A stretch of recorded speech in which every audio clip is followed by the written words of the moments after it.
Não precisa colocar o PowerPoint ainda aí, Francisco, mas deixa ele em stand-by, né? Daqui a pouco eu vou pedir para você colocar. Antes eu quero fazer a leitura bíblica. Texto dessa manhã. Juízes, no capítulo 9, e o verso que nós leremos, eu leio, você vai acompanhar a leitura silenciosa, é o versículo 7 em diante. Juízes, capítulo 9, a partir do versículo 7. Mão esquerda fica bem fácil de você abrir. A primeira parte da Bíblia é o Antigo Testamento. Capítulo 9, verso 7. Eu leio e você acompanha aí a leitura silenciosa. Capítulo 9, verso 7 em diante. Avisado disto, Jotão foi e se pôs no cimo do monte Gerizim, e em alta voz clamou, e disse-lhes: ouvi-me, cidadãos de Siquém, e Deus vos ouvirá a vós outros. Foram certa vez as árvores ungir para si um rei, e disseram à oliveira: reina sobre nós. Porém a oliveira lhes respondeu: deixaria eu o meu óleo, que Deus e os homens em mim prezam, e iria pairar sobre as árvores? Então disseram as árvores à figueira: vem tu e reina sobre nós. Porém a figueira lhes respondeu: deixaria eu a minha doçura, o meu bom fruto, e iria pairar sobre as árvores? Então disseram as árvores à videira: vem tu e reina sobre nós. Porém a videira lhes respondeu: deixaria eu o meu vinho, que agrada a Deus e aos homens, e iria pairar sobre as árvores? Então todas as árvores disseram ao espinheiro, isso mesmo, ao espinheiro: vem tu e reina sobre nós. Respondeu o espinheiro às árvores: se deveras me ungis rei sobre vós, vinde, refugiai-vos debaixo da minha sombra. Olha só, espinheiro dando sombra. Mas se não saia do espinheiro fogo que consuma os cedros do Líbano. Agora, pois, se deveras e sinceramente procedestes, proclamando o rei Abimeleque, e se bem vos portastes para com Jerubaal e para com a sua casa, e se com ele agistes segundo o merecimento dos seus feitos, porque meu pai pelejou por vós, e arriscando a vida, vos livrou das mãos dos midianitas. Porém vós hoje vos levantastes contra a casa de meu pai, e matastes seus filhos, 70 homens, sobre uma pedra.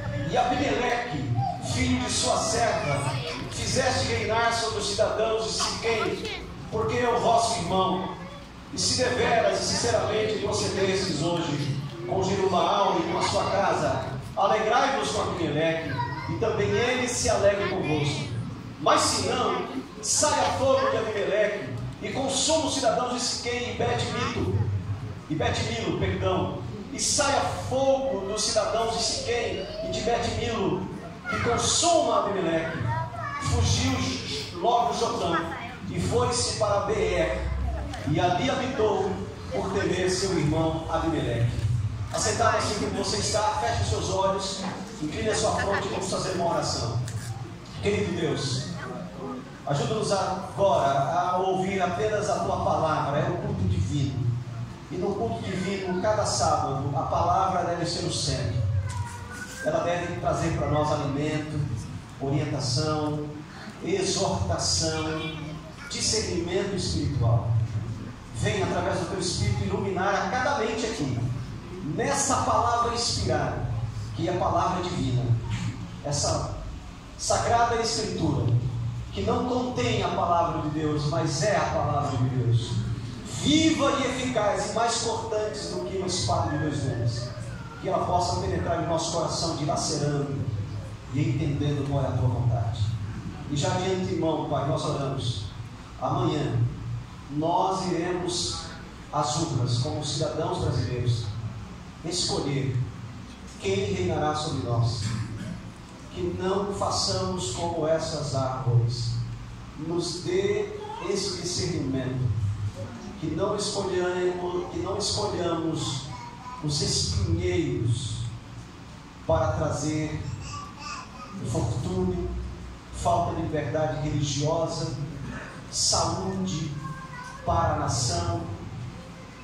Que nós possamos ter sabedoria na escolha dos nossos governantes, porque a Bíblia é clara em dizer que as autoridades também são constituídas por Deus, e enquanto cidadãos do céu, também somos cidadãos da terra, somos cidadãos da pátria, e por isso precisamos fazer valer bem a nossa capacidade, o nosso direito de votar. Ajuda-nos que tenhamos aqui sabedoria nesse texto para podermos tomar decisões corretas acerca disso. É o que pedimos em nome de Jesus. Amém.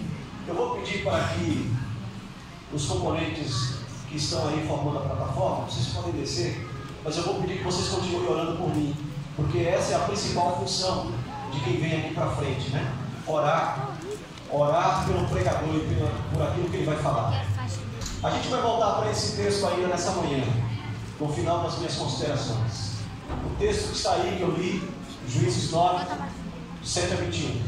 Hoje, como é um sábado de Edelipes, e a Edelipes ela orienta a igreja nos aspectos evangelísticos, missionários da igreja, eu acho que a igreja ela cumpre missão, ela também tem uma responsabilidade social, uma responsabilidade cívica. Como cidadãos do céu, não podemos esquecer que somos cidadãos da terra, também da cidade de Salvador, do estado da Bahia, do país Brasil, cidadãos sul-americanos e cidadãos da terra. Somos terráqueos, né? Não somos extraterrestres. Embora, como diz a música, o cristão adventista, o crente, tem que ser um gigante, que tem a cabeça no céu, os olhos nos céus e os pés na terra. E é dentro desse pé na terra que precisamos exercer bem o adventismo e o voto. Já quero antecipar para os irmãos, deixar bem claro, que o meu propósito aqui não é falar, não mencionarei nomes de candidatos, seja de qualquer cargo público que seja, que for. Nós sabemos que amanhã estaremos escolhendo os deputados estaduais, não é isso? Federais, senadores e, claro, o presidente ou a presidente da república, porque nós temos entre os homens que são candidatos uma mulher. Mas não mencionarei nomes, nem coligações, nem partidos. O objetivo é justamente esse: ajudar a igreja. Nós estamos vendo nos últimos dias, nos últimos anos, essa discussão, né? O brasileiro hoje não sabe qual é a escalação da seleção brasileira, mas sabe pelo menos o nome de um dos componentes da Suprema Corte que nós temos, não é? Se a gente for perguntar, você sabe qual é a escalação do time do Tite? Eu não sei não, mas você já ouviu falar de fulano de tal do STF? Ah, é aquele lá que faz isso e aquilo? Ah, já ouviu falar. Olha que interessante como a polarização política está muito acentuada no nosso meio. E é visando isso que eu gostaria de trazer algumas considerações rápidas, material da igreja e alguma coisa que fui colhendo, que pode ajudar você amanhã. Eu não sei se você está nesse dilema, né? Quem é que eu vou escolher amanhã? Quem é que eu vou eleger amanhã? A Bíblia sempre fala de princípios. Essa parábola de Jordão, ela fala de um princípio que pode nos ajudar. E eu vou voltar ainda no final dessas considerações para essa parábola. Mas antes eu gostaria de trazer algumas considerações aqui. Vamos lá, Francisco, vamos ver se vai funcionar. Funcionou, né? Muito bem. Olha só. 5 visões equivocadas sobre a relação entre a política e a religião. 5 coisas que se dizem por aí sobre política e religião que são equivocadas. A primeira delas, os governos devem forçar a religião, ou o governo deve forçar a religião. Isso é uma coisa equivocada. Sempre quando o governo força a religião, a história da humanidade tem problemas. Começou com Constantino. Eu não sei se você sabia, mas Constantino falou: olha, o cristianismo é tão bom, o Evangelho de Jesus é tão bom que todo mundo no Império agora vai ser cristão. E as pessoas que se batizavam, elas recebiam uma vestidura branca, dada pelo imperador Constantino, imperador de Roma, e muitas barras de ouro. Então você imagina, né? Todo mundo queria ser cristão, porque com certeza ia resolver os seus problemas financeiros. E com isso e com outras maneiras mais equivocadas, o governo ou o império forçou a religião. Isso foi bom para o cristianismo? Não. O cristianismo se paganizou, se misturou. E Deus protegeu o Evangelho de Cristo. Mas o cristianismo foi por caminhos que foi necessário o período da reforma para que pessoas sinceras, porque pessoas sinceras sempre existiram, pudessem trazer as verdades bíblicas. Então, política e religião, quando diz que o governo deve forçar a religião, não é uma ideia equivocada. Outra coisa, o governo deve excluir qualquer religião. Esse é um outro erro. A religião é o ópio do povo. Não é isso que dizem aí? Então vamos acabar com a religião, porque a religião é um sistema de manipular as pessoas. O país, para ser livre, não pode ter religião. Então o governo vai lá e acaba com a religião. Isso é uma ideia equivocada. Terceira afirmativa equivocada: todos os governos são demoníacos. Olha, a igreja adventista, e a gente precisa colocar isso aqui bem claro, a igreja adventista, ela não é uma igreja apolítica, ela é apartidária. Tem uma diferença, pastor? A política é quando você é contra a política.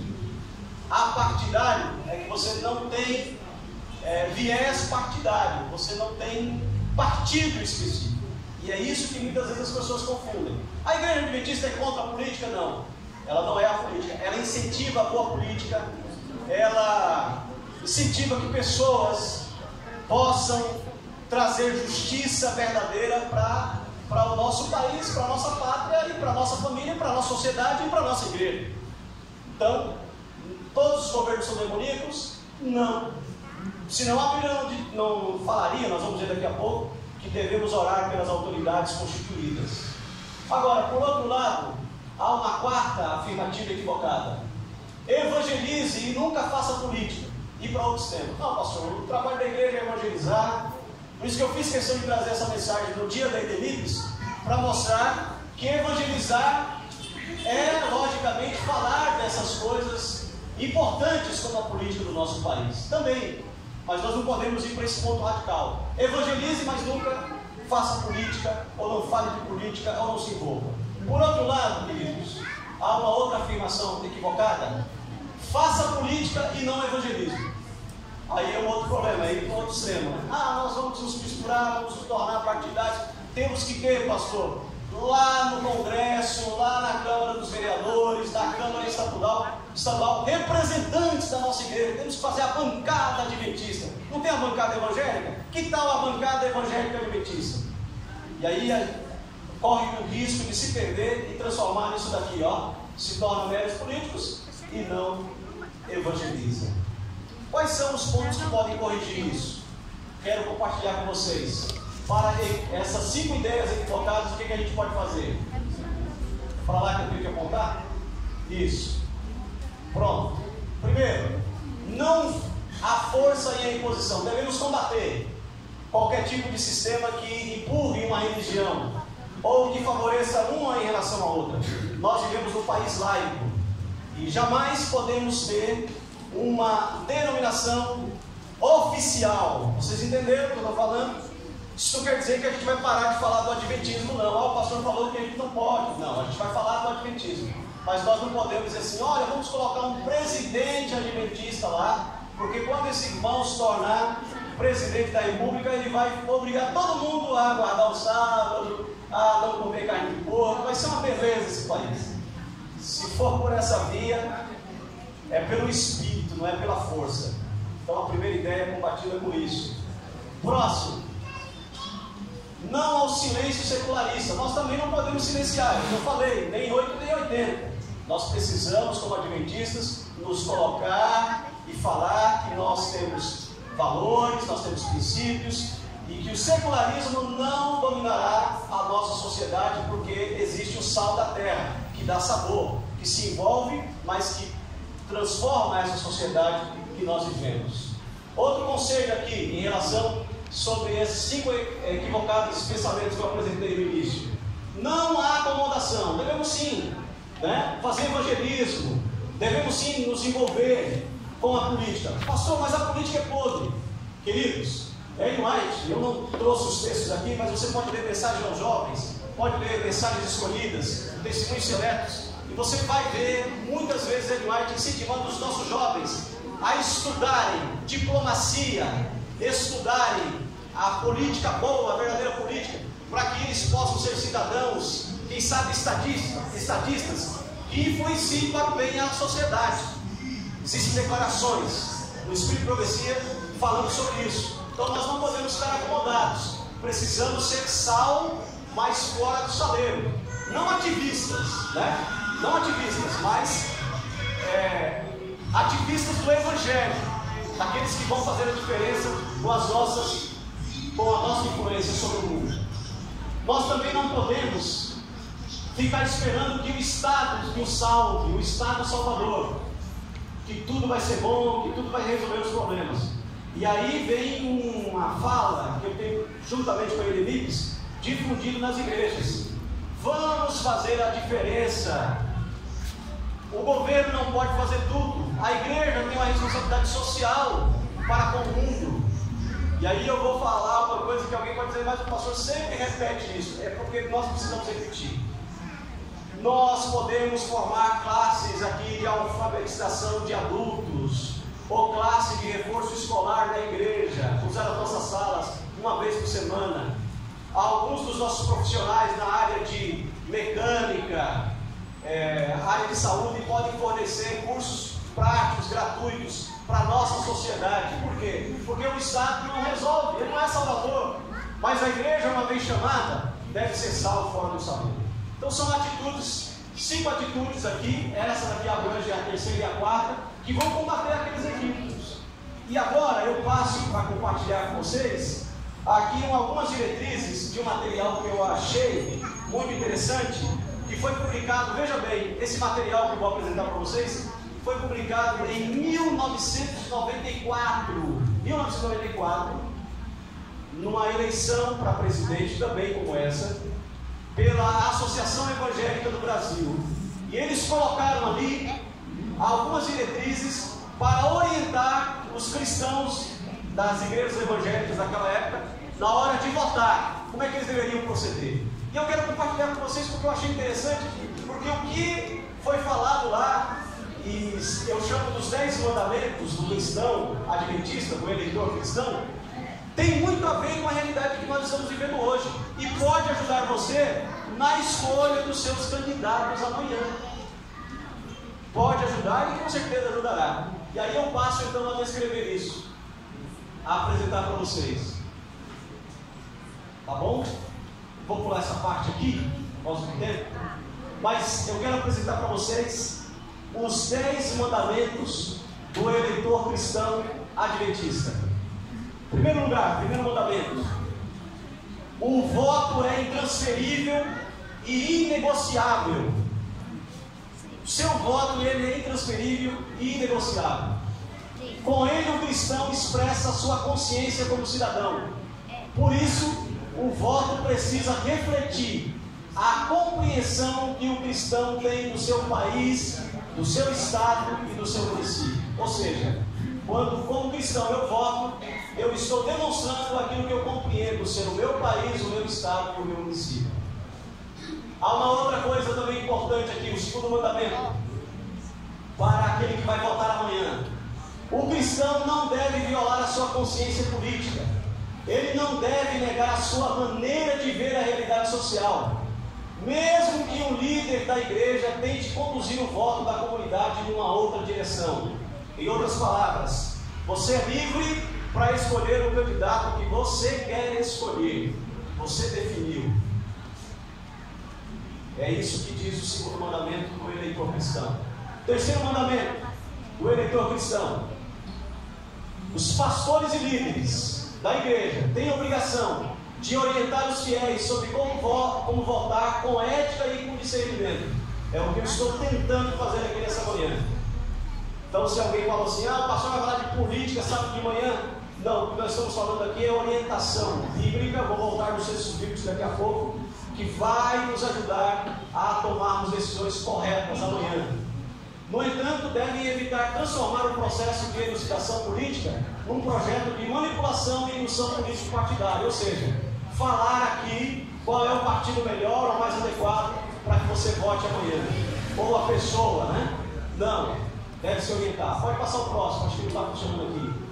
Os líderes evangélicos devem ser lúcidos e democráticos. Portanto, melhor do que indicarem quem a comunidade deve votar é organizar debates multipartidários, nos quais, simultânea ou alternadamente, os vários representantes de correntes políticas possam ser ouvidos sem preconceitos. É claro que esse mandamento aqui, eu tiro dele um princípio. Não é possível trazer os políticos aqui, fazer debate para os irmãos verem quem é o melhor. Não é possível isso. Mas a gente pode fazer o seguinte: aqui é um princípio, e usa esse princípio. Vá em busca do plano de governo do seu candidato. Vá em busca do histórico dele. Existem aplicativos hoje que você sabe qual é a história do candidato, se ele andou envolvido com ficha suja, né, que hoje é uma maneira de você saber.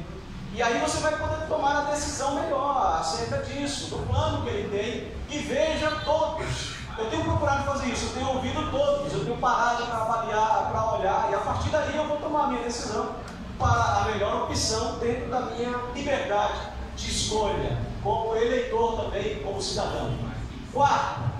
Quinto, já é o quinto, né? A diversidade social, econômica e ideológica que caracteriza a igreja evangélica no Brasil deve levar os pastores a não tentarem conduzir processos políticos partidários dentro da igreja, sob pena de que, assim fazendo, eles dividam a comunidade em diversos partidos. Eu não sei se você entendeu. Se nós aqui começarmos a orientar a igreja a votar em A ou B, vai ofender a unidade da igreja. Por quê? Porque aqui nós temos várias cabeças, vários pensamentos, e aí nós não podemos, no que diz respeito a isso, dizer que a igreja, ela se coloca. Por isso que a igreja é apartidária, ela não define um partido, por causa dessa diversidade política que existe aqui entre nós. Existem pessoas aqui que votam para partido A, existem pessoas aqui que gostam de partido B, outros gostam de partido C, ou de candidato, não sei. Então isso não é possível. Sexto mandamento, pode colocar o próximo aí. Nenhum cristão deve se sentir obrigado a votar em um candidato pelo simples fato dele confessar ser cristão evangélico. Antes disto, os evangélicos devem discernir se os candidatos ditos cristãos são pessoas lúcidas e comprometidas com as causas da justiça e da verdade. E mais, é fundamental que o candidato evangélico queira se eleger para propósitos maiores do que apenas defender os interesses que passam também pela dimensão política. Todavia, é mesquinho e pequeno demais pretender eleger alguém apenas para defender interesses restritos às causas temporais da igreja. Um político evangélico tem que ser, sobretudo, um evangélico na política e não apenas um despachante de igrejas. Esse é um mandamento para aqueles que são candidatos, né? Nossos irmãos, nós temos alguns, não muitos, mas nós temos. Não defina porque ele é, mas veja qual é a natureza dele. E veja, um candidato político, quando ele é eleito, ele se torna um ente público que deve lutar não apenas pelo interesse da igreja dele, mas pelo interesse da comunidade como um todo. Isso é uma observação que você deve fazer, principalmente sobre os nossos candidatos, os evangélicos e os adventistas. Sétimo, pode colocar o sétimo aí. Os fins não justificam os meios. Eu vou resumir, porque o texto está muito grande. O que quer dizer esse mandamento? Eu não posso votar no candidato pelo simples fato de que ele vai comprar um terreno para a minha igreja, porque ele vai trocar o famoso toma lá da cá, né? É essa política que nós devemos combater. Então eu não posso votar numa pessoa porque ele vai conseguir algo para mim. Eu lembro de uma época aqui na Bahia em que as pessoas votavam porque recebiam camisa de time de futebol completo. Então recebiam e aí votavam em candidatos. Então esse mandamento diz, não é por causa disso, mas nós devemos fazer o exemplo de Jesus. Jesus não aceitou ganhar os reinos desse mundo por qualquer meio. Ele preferiu o caminho da cruz. Firmes nesses princípios. Nono mandamento. Os eleitores evangélicos devem votar baseados em programas de governo. Foi aquilo que eu falei. Cuidado, né? Com aqueles boatos. Fulano vai fazer isso, vai fechar as igrejas. O outro é ateu. O outro vai dar muito pouco para os evangélicos. O outro vai ajudar muito. Não vote baseado nisso. Vote em programas. A maioria dessas falações, e principalmente agora em fake news, é para assustar as pessoas que não estão preparadas, né? E que muitas vezes vão por essa falação. Então, acima de tudo, veja o programa daquele. Agora, próximo mandamento. Sempre que um eleitor evangélico estiver diante de um impasse do tipo, o candidato evangélico é ótimo, mas o seu partido não é, o que eu gosto, é bom que você veja se ele tem as qualificações para o cargo. E se ele tiver as qualificações para o cargo, seria um candidato bom, e tem as qualificações, dê um voto de confiança para ele, porque afinal de contas ele é um cristão. E o pressuposto é que ele vai, logicamente, também cuidar de todos, mas também vai cuidar daqueles que são os seus próprios, da família cristã. E finalmente, o 10º mandamento, pode passar o próximo. Nenhum eleitor evangélico deve se sentir culpado por ter opinião política diferente do seu pastor ou líder espiritual. Não se sinta culpado se você escolher um candidato diferente do seu líder. O pastor, o líder espiritual, deve obedecer ou deve ser obedecido em tudo aquilo que ele ensina sobre a palavra de Deus, de acordo com ela. No entanto, no âmbito político, a opinião do pastor deve ser ouvida apenas como palavra de um cidadão e não como uma profecia divina. Então, não se sinta culpado se você conheceu o candidato de alguém líder na igreja e você diz, eu não voto naquele. Você é líder. E aí eu quero voltar, Francisco. Você pode voltar para aquele slide, que eu quero fazer uma menção aqui, ainda tempo, para o segundo slide. Pode ir voltando que eu vou te falar onde você vai parar. Em que a gente vai ver na Bíblia a política aparecendo. É esse daqui, olha só.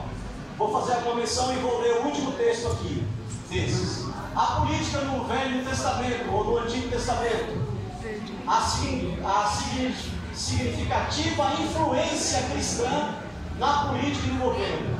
Em Gênesis 9, 5 a 6, Deus autorizou a punição do mal, a pena capital. Isso dizendo, Deus que os seres humanos deveriam ter leis. Aí tem a Constituição que iria regular os relacionamentos dos seres humanos.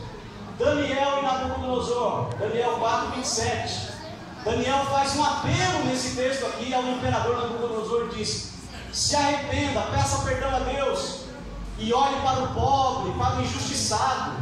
A influência de alguém estadista, é claro que Daniel não se candidatou a um cargo público, ele foi colocado ali pelo próprio imperador, mas uma vez estando lá, ele influenciou esse governante para o bem, a política verdadeira. Jeremias diz lá em Jeremias 29, 7, que os exilados judeus, quando chegassem em uma cidade, deveriam lutar, trabalhar por ela e orar por ela. Isso está em Jeremias 29, 7. E aí, no Novo Testamento, nós vamos ver também João Batista chamando a atenção de Herodes. Vamos ver Paulo, a relação dele com Roma, que era um império cruel, pior do que Babilônia, muito cruel. E ele mandou que os cristãos orassem pelas autoridades e respeitassem as autoridades. E esse texto eu faço questão de ler com os irmãos. 1 Pedro 2, verso 13 e verso 14. 1 Pedro, capítulo 2, lá no Novo Testamento, 13 e 14. Olha que impressionante, Pedro falando da posição política que deve ter um cristão.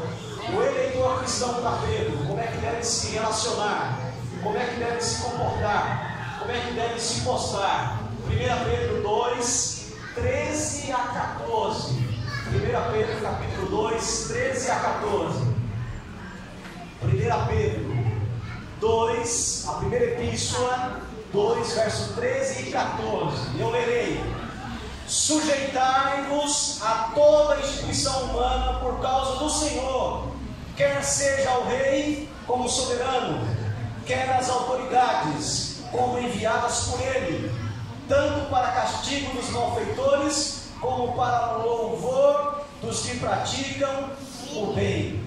Então, Pedro também repetindo aí o que Paulo falou, diz: reconheçam as autoridades constituídas, respeitem, orem por elas, e no que depender de você como cidadão e cristão, faça o melhor para que esses homens sejam sensibilizados pelo Espírito de Deus e tomem decisões que beneficiem a todos e também, logicamente, a igreja dele aqui. E aí eu quero finalizar, queridos, voltando lá para a parábola de Jordão. Mas aí, Francisco, vamos adiantar. Eu vou, quando chegar, eu vou mandar você aí. Pode. Não, volta. É aqui, a parábola de Jordão. A parábola que eu li para você, eu vou dar o contexto no início. Juízes 9. Jordão era irmão de Abimeleque. Abimeleque era filho de Jerubaal. Jerubaal era um juiz em Israel que já havia morrido. E agora, depois da sua morte, deveria escolher entre os seus filhos o seu sucessor. Abimeleque era o que nós podemos chamar de um filho bastardo. Abimeleque era filho de Jerubaal com a concubina, com a serva de Jerubaal. E por isso ele não era candidato ao trono ou ao governo. Ele não fazia parte da sucessão. Ele não poderia assumir. Mas ele era um homem mau, que Jordão chamou de espinheiro. E aí ele antecipou uma prática odienta, que naquela época era muito comum. Toda vez que um rei queria dominar o outro, ele começava a matar todos os filhos daquele rei que já estava no trono. E foi o que Abimeleque fez. Ele matou 70 dos seus irmãos de sangue. E dentre eles havia ali, logicamente, Jordão, que era o candidato ao trono. Jordão foi o único que conseguiu escapar. Todos os outros foram mortos. E aí, Jordão vai diante do povo de Siquém, siquemitas, e diz: olha, vocês vão escolher quem para reinar sobre vocês. Aí ele conta a parábola. Nós temos a figueira, mas a figueira não quer governar. Nós temos a videira, mas a videira não quer governar. Nós temos a oliveira com o seu óleo para trazer bálsamo e refrigério para nós, mas não quer governar. E aí as árvores decidiram o espinheiro. E é interessante, irmãos, espinheiro da sombra, claro que dá, mas o espinheiro é uma planta rasteira, e o nome já diz espinho, machuca. O espinheiro machuca até sem querer. Você viu a falsa promessa do espinheiro? O que ele diz assim? Venham que eu vou dar sombra para vocês. Votem em mim que eu vou resolver todos os seus problemas. E aqui há um princípio. Observe se o candidato que você vai votar amanhã, ou a candidata, não sei, aquele que você vai escolher, é mais um espinheiro que está te prometendo algo que ele não pode cumprir. Que ele vai te levar por um caminho de espinho e de amargura para o nosso país.